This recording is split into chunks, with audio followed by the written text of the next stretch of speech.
રાજકોટથી ભાજપના ઉમેદવાર અને કેન્દ્રીય મંત્રી પરસોત્તમ રૂપાલાના રાજા રજવાડાઓ પરના નિવેદનનો વિવાદ હજુ શમ્યો નથી।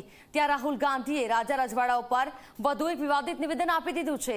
એક સભામાં સંબોધન કરતા રાહુલ ગાંધીએ કહ્યું કે જ્યારે રાજા રજવાડાઓ રાજ કરતા હતા ત્યારે તેઓ તેમને જે ઈચ્છા પડે તે લઈ લેતા હતા। તેમને કોઈની જમીન જોઈએ તો પણ લઈ લેતા। આ નિવેદનનો વિડીયો ગૃહ રાજ્યમંત્રી હર્ષ સંઘવીએ ટ્વિટર પર ટ્વીટ કરતા સવાલ ઉઠાવ્યા છે। સંઘવીએ ટ્વીટમાં લખ્યું કે કોંગ્રેસના યુવરાજ એ ભૂલી ગયા છે કે રાજા મહારાજાઓએ દેશને રજવાડા અર્પણ કર્યા છે।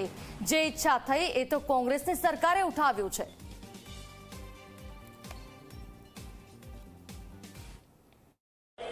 राजाओं महाराजाओं का राज था, जो भी वो चाहते थे कर देते थे।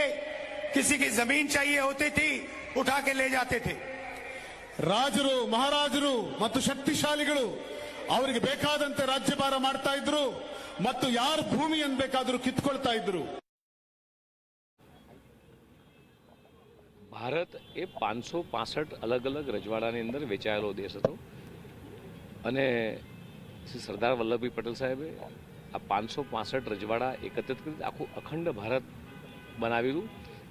અને કોઈ પણ કન્ટ્રીની અંદર રાજાશાહીઓએ રાજા બધા જ ઉદાર દિલથી પ્રજા માટે કામ કરતા હોય છે।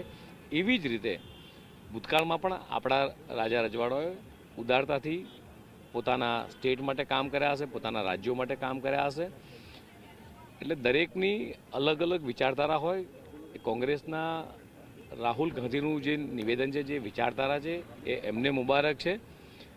મને નથી લાગતું કે આની અંદર કદાચ વધારે વિશેષ કહેવું જોઈએ।